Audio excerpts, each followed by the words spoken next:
নমস্কার, আমি সঞ্জিতা। আজকে আবারও একটা নতুন রেসিপি নিয়ে হাজির হয়েছি। আমার চ্যানেলে আপনাদের সবাইকে স্বাগত।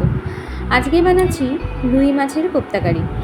প্রথমেই রুই মাছের পেটিগুলো ভালো করে ধুয়ে নিয়েছি। এরপর কড়াতে কিছুটা জল গরম করে তার মধ্যে অল্প একটু নুন আর হলুদ দিয়ে জলটা ফুটে উঠলে মাছগুলো দিয়ে 5 মিনিট মতো ফুটিয়ে সেদ্ধ করে নেব।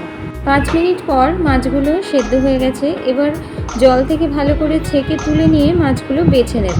আমি মাছের পেটির অংশটা নিয়ে নিয়েছি, মাছটা বাছতে সুবিধা হবে বলে। আপনারাও মাছের পেটিগুলোরই নেওয়ার চেষ্টা করবেন, তাহলে মাছের কাঁটাগুলো বাছতে সুবিধা হয়। এইভাবে আমি সমস্ত মাছগুলো বেছে নিয়েছি। মাছটা বেছে নেওয়ার সময় উপরের যে তেলের অংশটা ফেলে দিয়েছি। এবার এই মাছটার মধ্যে স্বাদমতো নুন, হলুদ, লঙ্কা গুঁড়ো, গরম মশলা, আদা রসুন বাটা, পেঁয়াজ বাটা, জিরে বাটা, একটা ছোট আলু ম্যাশ করে নিয়েছি, 2 চামচ বেসন, 2 চামচ কর্নফ্লাওয়ার, ধনে গুঁড়ো দিয়ে ভালো করে মেখে নেব।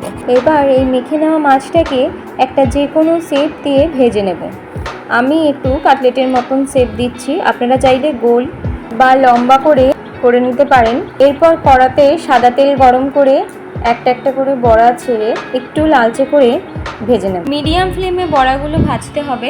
গ্যাসের আঁচ অতিরিক্ত বাড়িয়ে দিলে ওপরটা লালচে হয়ে যাবে, কিন্তু ভেতরটা কাঁচা থাকবে। এইভাবে আমি সমস্ত বড়াগুলো ভেজে নিয়েছি। কোপ্তাগুলো তো রেডি হয়ে গেছে। কোপ্তার কারি করার জন্য লাগবে পেঁয়াজ বাটা, আদা রসুন বাটা, জিরে বাটা, টমেটো বাটা, ফোড়নের জন্য তেজপাতা, শুকনো লঙ্কা, আর এখানে নিয়েছি কিছুটা গোটা জিরে আর 2টো করে এলাচ, লবঙ্গ আর দারচিনি অল্প থেতো করে নিয়েছি।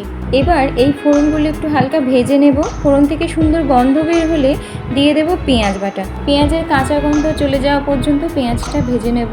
পেঁয়াজের রঙটা একটু চেঞ্জ হলে দেব জিরে বাটা। জিরে বাটাটাও হালকা নাড়িয়ে ভেজে নেব। এরপর দেব স্বাদমতো নুন, হলুদ, লঙ্কা গুঁড়ো, অল্প চিনি, আদা রসুন বাটা দিয়ে কিছুক্ষণ কষিয়ে নিয়ে দিয়ে দেবো টমেটো বাটা। টমেটো বাটা কাঁচা গন্ধ চলে যাওয়া পর্যন্ত কষিয়ে নেব। এরপর দেব চামচ মতো কাশ্মীরি লঙ্কার গুঁড়ো। এরপরে আবার কিছুক্ষণ কষিয়ে নেব। এরপর তেল ছাড়লে পরে পরিমাণ মতো জল দিয়ে দেব।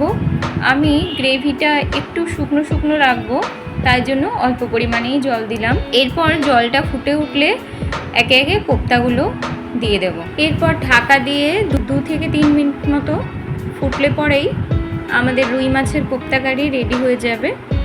এরপর গ্যাস বন্ধ করে ওপর থেকে গরম মশলা ছড়িয়ে 2 মিনিট মতো স্ট্যান্ডিং টাইমে রেখে সার্ভ করে নিয়েছি। দেখতেই পাচ্ছেন গ্রেভি কতটা টেনে নিয়েছে।